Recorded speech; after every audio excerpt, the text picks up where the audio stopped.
You ready to film another exciting episode of Real Good at Doing Stuff? I can't wait. Gotta be more exciting for Tuesday. I can't wait. Okay, good. There we go.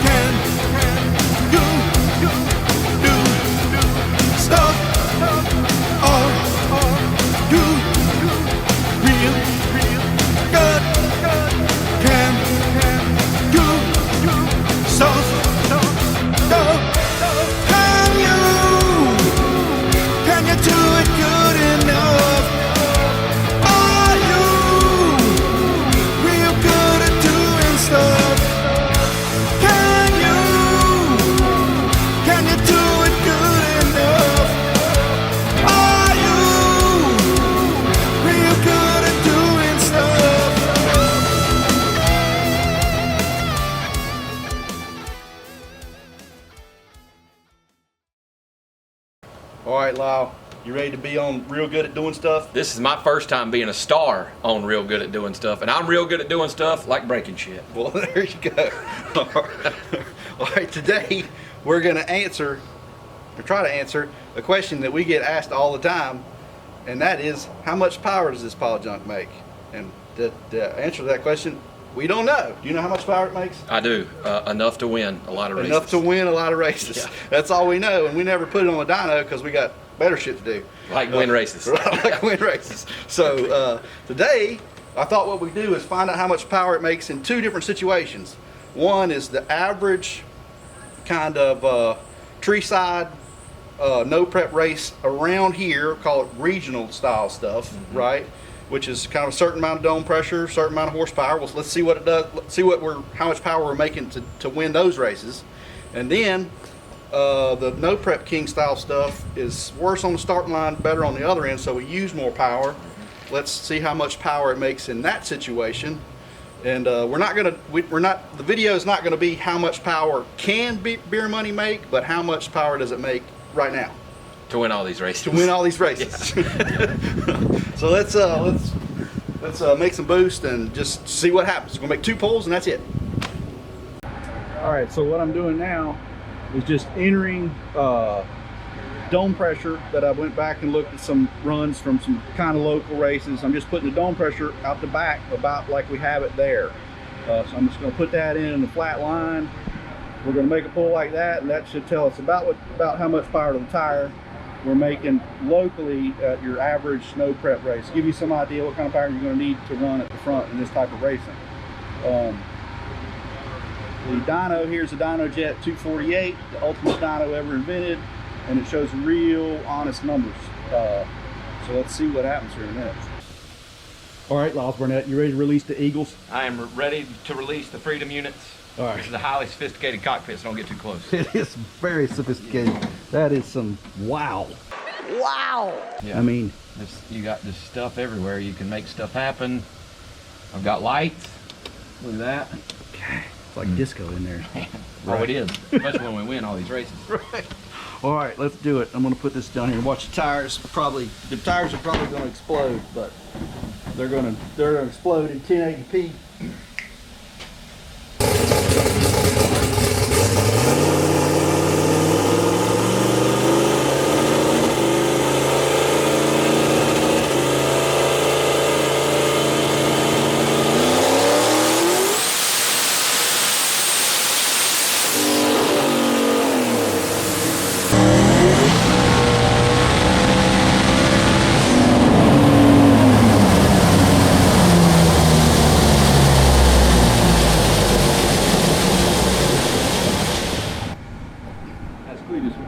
Did you feel it pulling? Oh yeah. It was pulling hard. It looked like it really was.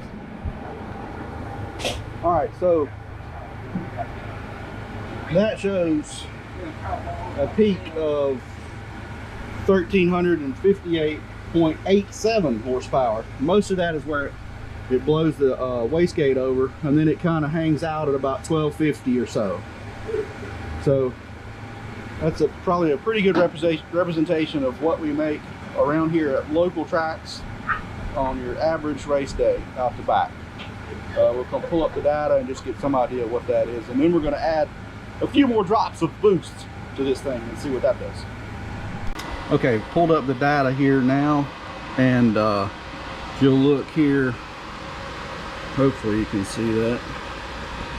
Yeah, the blue line here is boost, and once it pops the gate open and kind of settles out, it's hanging out about 30 pounds, which is, as I remember, is about what we normally run at local stuff.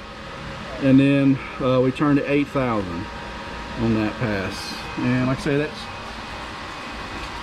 that's holding out at it's kind of averaging about 1250 or so to the tire on a dyno jet 248. So now we're gonna increase the boost, a few more drops of boost, and make it like how we run, maybe with more, when you go a little faster, when the track's better at these No Prep King events. The big tire cars treat the backside of the track pretty well, so we can use more power. We're gonna put just boost change, no tune-up change, everything's the same, and see what it does. Like I say, the car is capable of much more power than what we're going to show here today, but we don't need it, so we don't use it because we got a stock block, so we're not trying to have those problems. But anyhow, let's see what that does. All right, Lyles, more boost. Is this more freedom units? More freedom units. Are you ready? All the south. Are you psyched? Oh, I'm all jacked up. There we go. Jacked up, Scott. He's jacked up.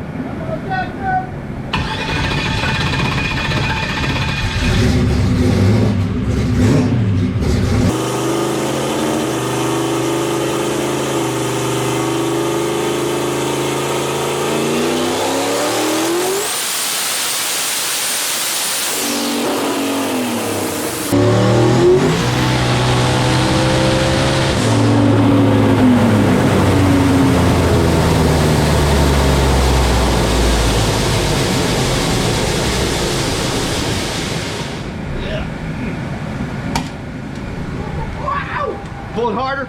Oh yeah. Way harder. Pull my eyebrows off. Pulled his eyebrows from slab off. It's amazing. Anyhow, so that's got us at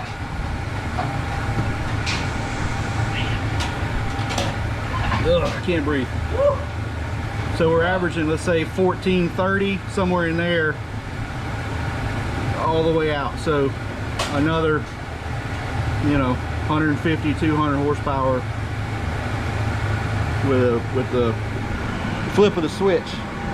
So now we'll pull the data and we'll look and just see what that did boost wise, just for curiosity's sake. Here in a minute, let's see what happens. I have a confession to make. While I think that's great horsepower, and I'm not surprised because it's HED horsepower, I am a little bit disappointed that that's all it takes to just donkey stomp all these fools around here, That's all I got. Yeah, see you later.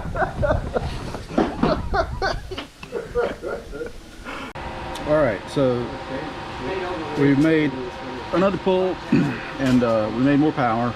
The boost went up to about, you see that. I'll try to have them both turned on. The top blue line is the new boost, which is about 34 pounds there, so it's up about 4 pounds.